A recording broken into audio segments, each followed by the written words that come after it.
જય શ્રી કૃષ્ણ મિત્રો, આ વિડીયોમાં શીતળા સાતમ વ્રતની વિધિ, તેનું મહાત્મ્ય અને કથા વાર્તા સાંભળશું। તારીખ 6 સપ્ટેમ્બર 2023 બુધવાર, શ્રાવણ વદ સાતમ શીતળા સાતમનું વ્રત છે। આ દિવસે બહેનો માતા શીતળાની પૂજા કરે છે। પોતાના બાળકોને લાંબી આયુષ્ય, નિરોગી જીવન અને સુખાકારી માટે માતા શીતળાને પ્રાર્થના કરે છે। શીતળામાનું આ વ્રત શીતળતાની દેવી મા શીતળાને સમર્પિત છે। કહેવાય છે કે શીતળા સાતમને દિવસે શીતળાઈ માની પૂજા કરવાથી બાળકોને રોગ નથી થતા। મા શીતળા તેને સાજા નરવા રાખે છે, તેની દરેક મનોકામના પૂર્ણ થાય છે। જે સ્ત્રી શીતળા સપ્તમીનું વ્રત કરે છે તેને ક્યારેય વંધવ્ય નથી આવતું। આથી આ વ્રતને વૈધવ્ય નાશન વ્રત પણ કહેવાય છે। માતા શીતળા એ શીતળતા અને સ્વચ્છતાની દેવી છે। તેને શીતળતા અતિ પ્રિય છે। આથી આ દિવસે આગલા દિવસે રાંધેલું ટાઢું જમવાનો મહિમા છે। શીતળા સાતમના દિવસે ચૂલો નથી પ્રગટાવાતો। કહેવાય છે કે આ દિવસે ચૂલો પ્રગટાવવાથી શીતળામાં નારાજ થઈ જાય છે। આથી રાંધણ છઠના દિવસે રાંધેલું ટાઢું આ દિવસે જમાય છે। માતા શીતળા એ સ્વચ્છતા અને સેવાની દેવી છે। તેને સ્વચ્છતા અતિ પ્રિય છે। આથી તેમણે સુપડું અને સાવરણી જેવા સાધનો પોતાની પાસે ધારણ કર્યા છે। સુપડું એ સ્વચ્છતાનું અને શુદ્ધનું પ્રતીક છે, તેમજ સાવરણી એ સ્વચ્છતા અને સુઘડતાનું પ્રતીક છે। મા શીતળા તેની મહત્તા દ્વારા એ સમજાવે છે કે અનાજને સુપડાથી સાફ કરી રાંધવામાં જો આવે અને ઘરને સાવરણીથી સ્વચ્છ કરી સાફ સુઘડ રાખવામાં આવે તો ઘરમાં ક્યારેય રોગ કે બીમારી પ્રવેશ પણ નહીં કરે। આમ શીતળા સાતમના દિવસે માતા શીતળાએ ધારણ કરેલ સાવરણી અને સુપડાની પૂજા કરાય છે।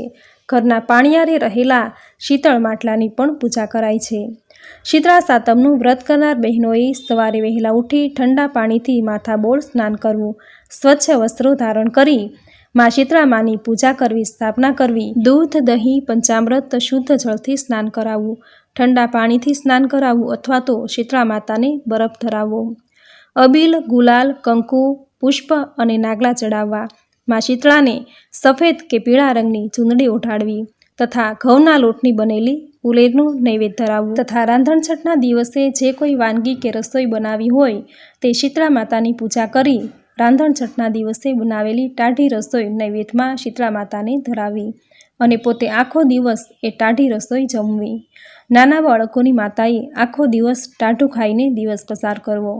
આ દિવસે તેમણે ગરમ રસોઈ બનાવીને ન જમવી, તેમજ આ દિવસે ચૂલો પણ ન પ્રગટાવવો તથા શીતળા સાતમને દિવસે ઘરના ચૂલાની, અનાજ દળવાની ઘંટી, સુપડું, સાવરણી તથા પાણીના માટલાની પણ પૂજા કરવી। આ દિવસે ચૂલો પ્રગટાવવો નહીં। આ વ્રતમાં કોઈ એકટાણું, ઉપવાસ કે જાગરણ કરવાનું નથી હોતું, માત્ર ટાઢું જમીને આ વ્રત કરાય છે। રાંધણછઠના દિવસે રાંધેલું ટાઢું આખો દિવસ જમવું, આથી આ સાતમને ટાઢી સાતમ પણ કહે છે। આમ શીતળા માતાનું શ્રદ્ધાથી પૂજન કરી જે સ્ત્રી પૂજા, આરાધના, ઉપાસના કરે છે, શીતળા માતા તેના બાળકોની રક્ષા કરે છે, તેના બાળકોને સાજા નરવા રાખે છે, તેનું સૌભાગ્ય અખંડ રાખે છે, તેની દરેક મનોકામના પૂર્ણ થાય છે। તો મિત્રો, આ હતી શીતળા સાતમ વ્રતની વિધિ, તેનું મહાત્મ્ય અને હવે સાંભળશું શીતળા સાતમ વ્રતની કથા। બોલો શીતળા માતાની જય। ઈશ્વરનગર નામે એક ગામમાં એક ડોશી તેના 2 દીકરાની વહુઓ સાથે રહેતી। મોટી વહુ જરા જબરી, કજિયાખોર અને ઈર્ષ્યાની ભરેલી હતી, વાત વાતમાં વાંકું પાડતી, જ્યારે નાની વહુ ઘણી ભલી, ભોળી અને પારકાના દુઃખે દુઃખી થનારી। પવિત્ર શ્રાવણ માસ આવ્યો। રાંધણછઠના દિવસે નાની વહુ રસોડે રાંધવા બેઠી અને રાત સુધી રાંધતી રહી। પછી ચૂલો ઠારવાનો વિચાર કરતી હતી ત્યાં તો પાળને પોઢેલો નાનો છોકરો રડવા લાગ્યો। સાતેય કામ પડતા મૂકી નાની વહુએ છોકરાને ખોળે લીધો।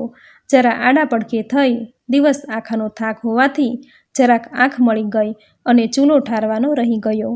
અડધી રાત પછી શીતળામાં ઘેર ઘેર ફરવા નીકળ્યા। ફરતા ફરતા નાની વહુના ઘેર આવ્યા અને ચૂલામાં આળોટવા લાગ્યા। ત્યાં તો શરીરને ઠંડક વળવાને બદલે કાળી લાઈ લાગી અને શીતળામાં દાઝી ગયા। આથી માને ઘણો ક્રોધ ગયો। તરત જ નાની વહુને શ્રાપ દીધો કે હે મૂર્ખ સ્ત્રી, જેમ મારું શરીર બાળ્યું તેમ તારું પેટ બળજો। નાની વહુ સવારે ઉઠી ચૂલા તરફ નજર કરી તો ચૂલો સળગતો હતો અને પડખામાં સૂતેલો છોકરો બળીને ભડથું થઈ ગયો હતો। નાની વહુની આંખમાંથી શ્રાવણ ભાદરવો વરસવા લાગ્યો. એ જાણી ગઈ કે જરૂર પોતે શીતળા માતાના દોષમાં આવી છે. માતાએ શ્રાપ આપ્યો છે. એ તો રડતી રડતી સાસુ પાસે ગઈ, બધી વાત કરી.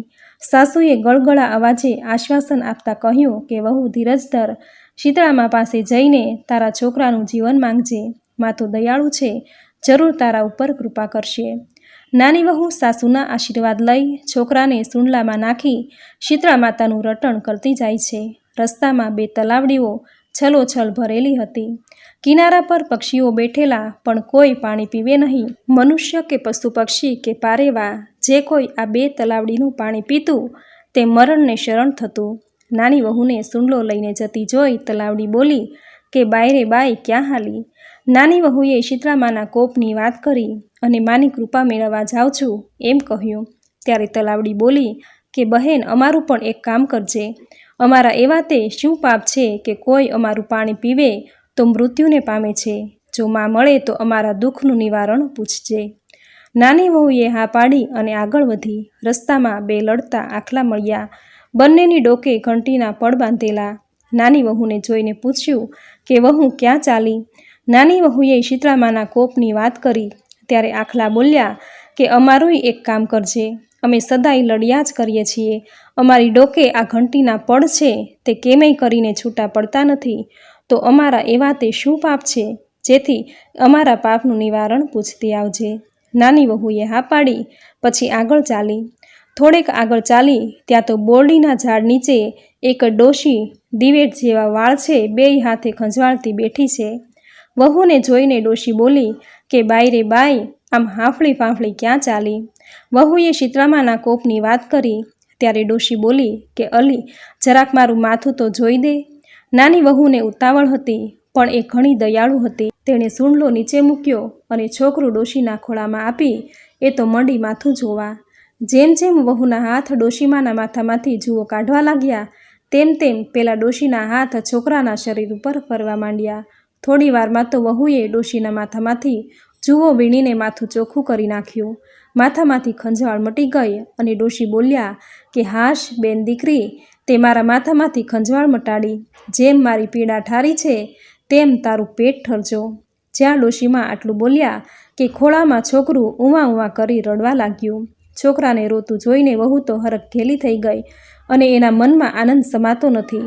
પણ થોડી વારમાં જ તેને વિચાર આવ્યો કે માનો કે ન માનો, આ ડોશીમાં બીજું કોઈ નહીં, શીતળામાં જ છે. તે તો શીતળામાને પગે પડી અને કહ્યું કે બસ માં, હું તમને જોઈ ગઈ છું. મને માફ કરો માતાજી, મારી ભૂલ હું કબૂલ કરું છું. તમે મારી ઉપર દયા કરી અને માફ કરી મારો દીકરો સજીવન કર્યો, નહીં તો મારું શું થાત. આમ કહીને રડવા લાગી. ત્યારે શીતળામાં બોલ્યા કે રડ નહીં દીકરી, મારું વ્રત કરનારે બધી રીતે ધ્યાન રાખવું જોઈએ. વ્રત અખંડ રહેવું જોઈએ. વિધિ પ્રમાણે વર્તવું જોઈએ. એમાં જરાક ભૂલ ન થાય તેનું ધ્યાન રાખવું જોઈએ. જરાય ભૂલ થઈ તો વ્રત ફળે નહીં અને પાપ લાગે. હવેથી ધ્યાન રાખજે. જા સુખી થા, તને મારા આશીર્વાદ છે. શીતળામાના આશીર્વાદ લઈ વહુ પોતાના સજીવન થયેલા છોકરાને કાખમાં નાખી જવા તૈયાર થઈ અને 2 હાથ જોડી બોલી કે માતાજી, રસ્તામાં આવતા આવતા મને 2 તલાવડી મળી છે. નિર્મળ જળ છલોછલ પાણી છે, ટોપરા જેવું મીઠું પાણી છે, પણ કોઈ છાલગું પાણી પીતું નથી, કોઈ તલાવડી સામે જોતું નથી. તેના પાપનું નિવારણ શું, તો આપ દયા કરીને કહો. વહુની વાત સાંભળી શીતળામાએ કહ્યું કે બેટા, આગલા ભવમાં એ 2 શોખ હતી. 2ની વચ્ચે એવું વેરઝેર હતું કે રોજ લડે. ઘેર દુજાણા હતા, તેથી વલોણું પણ હતું. એટલે છાસ થાય અને છાસ કોઈ આડોશી પાડોશી અતિથિ અભ્યાગત લેવા આવે તો એ છાસમાં છલોછલ પાણી નાખીને આપે. એ પાપના લીધે એનું પાણી આજે કોઈ પીતું નથી. માટે હવે તું જઈને એમાંથી ખોબો પાણી પીજે, એટલે એમના પાપનો નાશ થશે. પછી તો તલાવડીના પાપનું નિવારણ સાંભળી ફરી વહુએ 2 હાથ જોડી માતાજીને કહ્યું કે માતાજી. ત્યાર પછી રસ્તામાં આવતા 2 આખલા મળ્યા. બંને આખલા આખો દિવસ સામ સામે લડતા જ હોય છે અને તે બંનેના ગળામાં ઘંટીના પડિયા લટકે છે. એમના પાપનું નિવારણ શું છે તે કહો. શીતળામાએ કહ્યું કે સાંભળ દીકરી, ગયા ભવમાં એ બંને દેરાણી જેઠાણી હતી. 2 ટૂંકા મનવાળી. ઘરમાં ખાંડણિયું અને ઘંટી હતા, પણ આડોશી પાડોશી દળવા ખાંડવા આવે તો છણકા કરીને કાઢી મૂકતી. કોઈને દળવા ખાંડવા દેય નહીં. આ પાપ આજે તેને નડે છે તો તું એની પાસે જજે અને તેના ગળામાં બાંધેલા ઘંટીના પડ છોડી બેયનો છુટકારો કરજે, એટલે પછી એ કોઈ દિવસ તેઓ લડશે નહીં. આમ આટલું કહી શીતળામાં આશીર્વાદ આપી અલોપ થઈ ગયા. વહુ તો પોતાના સજીવન થયેલા દીકરાને લઈ ઘરે આવવા ચાલતી થઈ. રસ્તામાં પેલા બે આખલા મળ્યા. બાઈ રે બાઈ, સોંપેલા કામ કર્યા, અમારા પાપના નિવારણ જાણ્યા. વહુ કહે, હા, ગયા જન્મમાં તમે બેય દેરાણી જેઠાણી હતા. ઘરમાં ખાંડણિયું ઘંટી હોવા છતાં કોઈને દળવા ખાંડવા દેતા ન હતા અને છણકા કરીને કાઢી મૂકતા હતા. તે પાપ આજે તમને નડે છે અને તેથી તમે બંને આખો દિવસ લડ્યા કરો છો. આમ કહી વહુએ બેયના ગળે બાંધેલા ઘંટીના પડ છોડી નાખ્યા અને બંને લડતા બંધ થઈ ગયા. વહુ તો આગળ વધી. આગળ જતા રસ્તામાં પેલી બે તલાવડી આવી. તલાવડી પાસે પહોંચતા વહુએ તલાવડીને આગલા જન્મની વાત કહી અને કહ્યું કે બહેન, ભગવાન પાસે તો ચોખ્ખો ન્યાય છે. જેવું કરો એવું ભરો, એ ભાવના ભૂલશો નહીં. ખાખરો વાવવાથી ખીચડી મળે નહીં. દૂધના દૂધમાં અને પાણીના પાણીમાં એ માનવું ભૂલશો નહીં. માટે હવે ધ્યાન રાખજો બહેનો. ભૂખ્યાને અન્ન અને દુખ્યાને જે યથાશક્તિ પ્રમાણ મળે તે આપજો.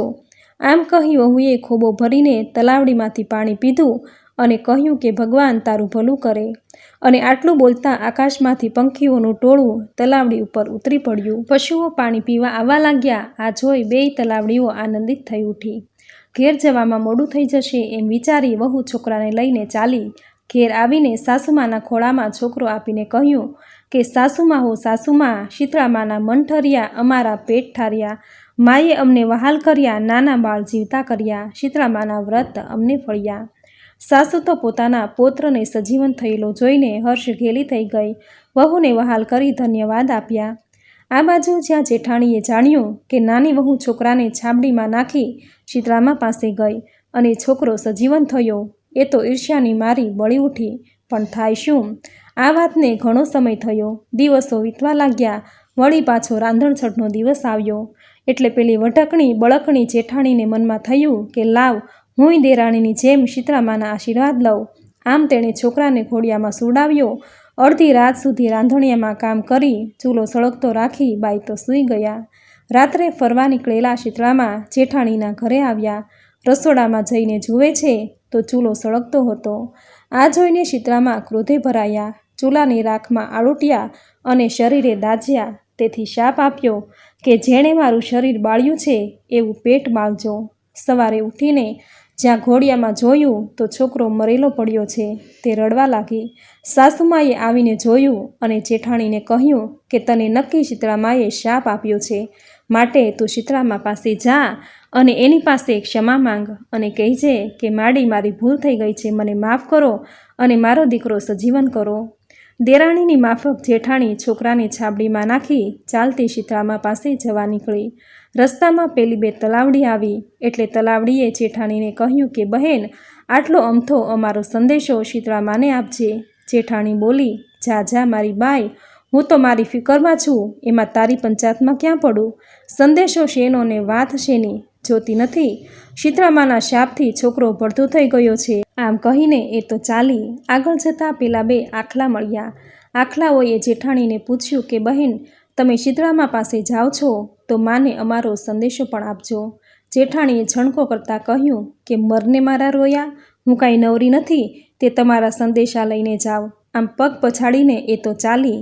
જતાં જતાં રસ્તામાં એક ઝાડ આવ્યું. ઝાડ નીચે ડોશીમાં બેઠા છે.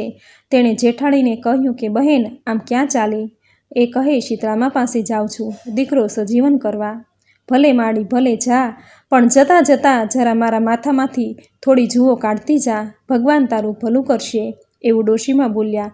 પણ આ તો અભિમાનનું પૂતળું હતું, ઈર્ષ્યાનો ભંડાર હતો. એ કાંઈ કોઈની સેવા કરે? એ તો તરત જ બોલી કે એ ડોશી જોતી નથી, મારો દીકરો મરેલો પડ્યો છે અને શીતળામાં હજુ મળ્યા નથી. તને માથે જૂ છે તો બેઠી બેઠી માથું ખંજવાળીએ રાખ, અહીં કોઈ નવરું નથી તારું માથું જોવા. આવું કહી અને જેઠાણી તો મોં મચકોડતા આગળ ચાલી. ત્યારે પેલા ડોશીમાએ કહ્યું કે ઓ બાઈ, માથું જો નહીં તો કાંઈ નહીં, પણ જરા હાથ તો ફેરવતી જા. પણ કોણ સાંભળે? આખો દિવસ અને આખી રાત જેઠાણી શીતળામાની શોધ કરી, પણ એમ કાંઈ શીતળાઈમાં મળે. માટે બહેનો દેખાદેખી કે કોઈની ઈર્ષ્યાથી બળીને એવું કોઈ કાર્ય ન કરવું કે જેથી જેઠાણી જેવું થાય. કર્મ આપણે કરીએ છીએ અને તેનું ફળ આપણે ચોક્કસ ભોગવવું જ પડે છે. કોઈનું સારું થતું હોય તો ટાપુટીપુઈ કરીને કામ કરી છૂટવું, પણ નકારો ન કરવો. બને તો દાન દક્ષિણા આપવી, ભૂખ્યાને ભોજન આપવું. આમ કરવાથી માતાજી આપણા ઉપર ખુશ રહેશે. જેઠાણી શીતળામાને ઓળખી ના શકી અને રખડી રખડીને રોતી કકળતી ઘેર પાછી આવી. સાસુ પાસે ઢગલો થઈને પડી. સાસુએ તેને શિખામણ આપી કે વહુ, અજાણતા થઈ ગયેલી ભૂલ માફ થાય છે, પણ જાણી જોઈને કરેલી ભૂલ ક્યારેય માફ થતી નથી. અને એમાં વળી તારો સ્વભાવ જેવું કરો તેવું ભરો એ ભાવના ભૂલશો નહીં. જય શીતળામાં. જેવા તમે નાની વહુને ફળ્યા તેવા જ તમારું આ શીતળા સાતમનું વ્રત કરનારને, વ્રતની કથા વાંચનારને, સાંભળનારને, લખનારને, કહેનારને સૌને ફળજો. સૌની મનોકામના પૂર્ણ કરજો. સૌના બાળકોની રક્ષા કરજો. સૌના બાળકોને સાજા નરવા રાખજો. જય શીતળામાં. તો મિત્રો, આપણે સાંભળી શીતળા સાતમ વ્રતની વિધિ, તેનું મહાત્મ્ય અને સુંદર કથા વાર્તા, જે તમે પૂરી શ્રદ્ધાથી અંત સુધી સાંભળી, જે સાંભળવી તમને જરૂર ગમી હશે. તો વિડીયોને લાઇક કરી કોમેન્ટમાં જય શીતળામાં જરૂર લખજો. ચેનલ પર જો નવા છો તો ચેનલ સબસ્ક્રાઈબ કરી બાજુમાં બેલ આઇકન પ્રેસ કરી દેજો, જેથી આપણા આવતા દરેક નવા વિડીયોની નોટિફિકેશન તમને મળતી રહે. તો ફરી મળીશું આવી જ નવી ધાર્મિક માહિતી, નવી ધાર્મિક કથા સાથે. ત્યાં સુધી આપ સૌને મારા જય શ્રી કૃષ્ણ.